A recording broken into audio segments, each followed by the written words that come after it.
Hey guys, Matt here from Loon Outdoors, and today we're going to tie a little pattern called the spawner trout.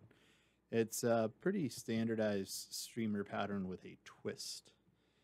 So in the vise, I have an Ahrex PR350. It's Predator Light. It's a 6/0. It's made for big fish. I would find this fairly suitable for basses of many size. And we're going to be using Vise 50D as usual.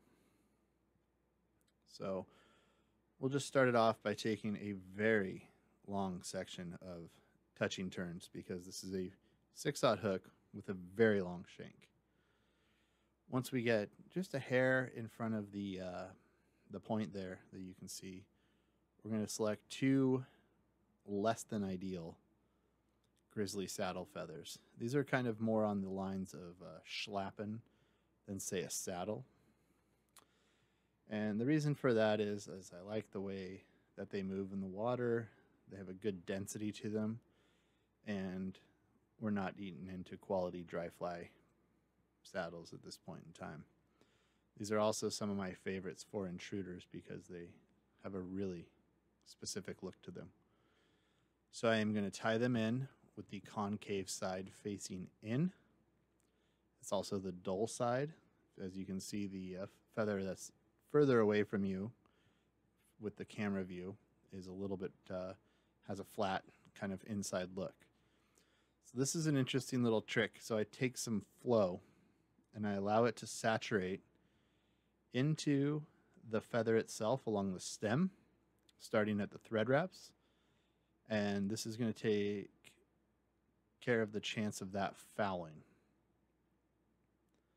So you can see I just run it right down about 2.5 inches, and I allow it time to soak in.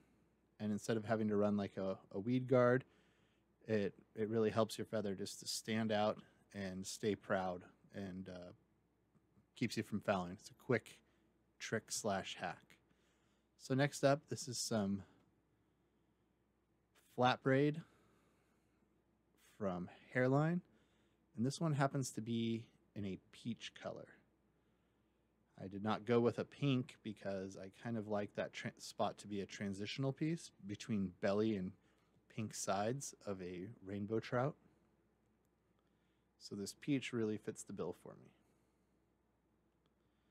And you can see I'm only wrapped up about an inch, 1.25 there. And the reason for that is because we're going to have a really cool head to put on here. So again, I'm going to just build this up kind of like on other videos. I talk about synthetic materials that have a good porous nature to them. I'll equivalent this to being about like fiberglass in a drift boat, or a surfboard. So we're adding some fiberglass onto our fly right now. And that's going to help maintain a great level of, bomb-proofness for many, many fish. So this is some ripple ice fiber in pink. It has a really cool wavy effect to it. If you had like a standard pink Flashaboo, you could utilize that here as well. But overall, I like the way that the ripple ice fiber looks in the water with that kind of lightning bolt effect that it's cut with. We're going to use some more ice ripple in a pearl, and this will be to help simulate a minnow belly. I'm taking a little bit hardier pinch for this, and I'm just going to tie it right down in the belly of this fly. You can see I'm kind of pulling it to either side of the hook to kind of help spread it out. And again, for bulk, I'm adding those kind of the butt sections of that material. You could cut them off, but I'm using that to create like a prop. Next up, this is Magic Minnow Body. It's a 30 denier, or denier, depending on how you like to say it. It's a really light, airy fiber. It's synthetic, so it doesn't hold a ton of water. It's a really, really great movement that fish seem to enjoy. It's also very translucent, so when it gets wet, it becomes very gelatinous looking. And you can see I'm tying this in frontwards. So the long section is going to be up front. And what that does is it allows me to use that little clump that you can see there and kind of create bulk and use it to feather out that to keep the fly having a good sized belly even under tension of a strip while you're retrieving the fly. Next up is some craft fur, and it looks like we have a stonefly stuck on there. Things like that do happen. My tying desk is sometimes less than beautifully cleaned. So when we take this craft fur, I'm just going to take that very light under fur out. There are 4 different lengths inside of most craft furs, if not more. So I just want that little extra bit out of the front there. And we're going to start creating some more profile here. So again, tie it in forward, fold it back over.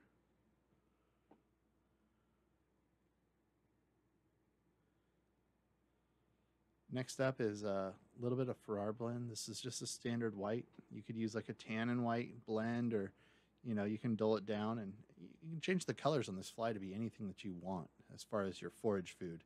Here in Northern California, we have a lot of stocked rainbow trout, and the bass seem to greatly enjoy eating them. So that is why this is one of my favorite colorways up here.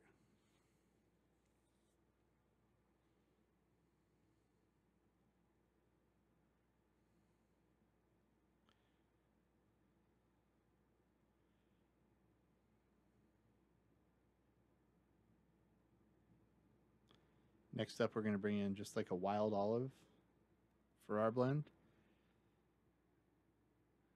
And that's going to go on our top of our fly, kind of like a wing.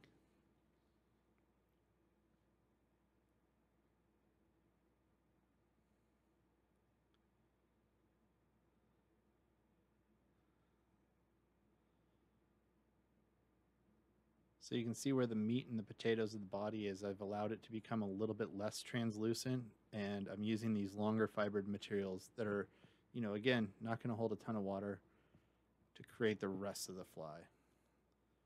Some more pink ripple ice fiber, creating some, extending that lateral line further forward on the fly. You only need about 10 or 12 strands per side. A little bit goes a pretty decent way.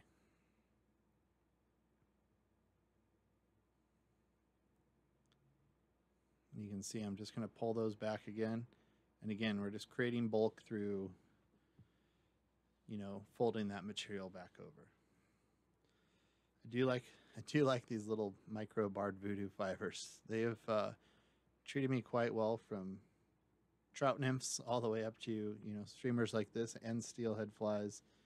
Again, no water holding there, tons of movement, readily available, and the dye lots are going to be really consistent because it isn't synthetic.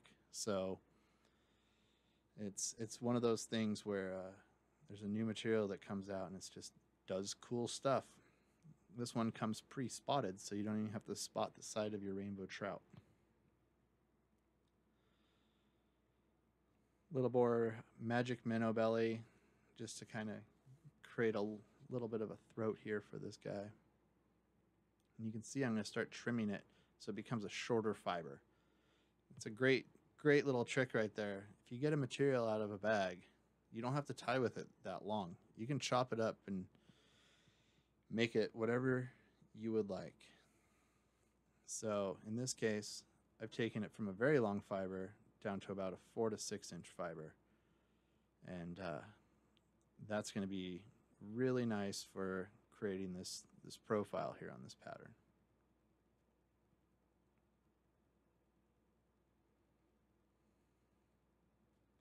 I'm going to take a few wraps forward here, and I'm going to leave that sitting forward so I can put in some of our last materials for the top of the fly. And I'm going to fold them all back at the same time. A little more craft fur with a little bit more of an aggressive under fur removal program going on.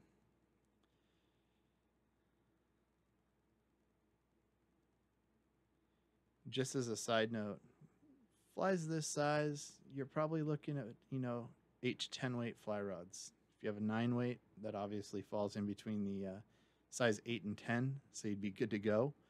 When you start adding weight to stuff this size, you'd be moving into a much, much heavier duty category. Now, one of the last materials, I love barring on things, and some flash is I'm going to use some Predator wrap in kind of this cool green, gold, black, clear option. And it's a pretty different color than the other olives that we've used, which have been more muted. But that's okay, especially in the wintertime right now. A lot of our trout tend to, especially our stock trout, they tend to get really green on top. So we'll go ahead and lash this guy in there. And like I said, we're going to need to push everything back kind of as a singular unit. So you can see we're accomplishing that right now. We'll just go ahead and lash this all down. Lots and lots of thread wraps is kind of where we're at. We'll go ahead and throw in a whip finish.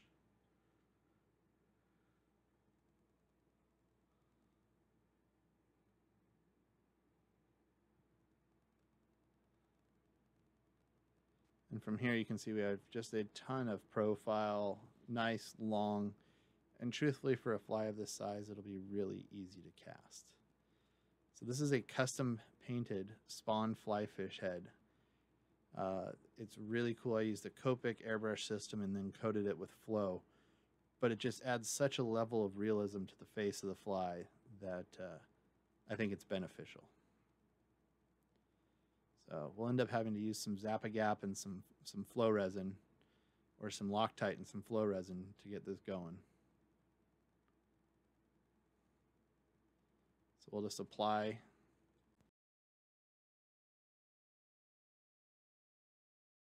It's glued in there, and now I'm just injecting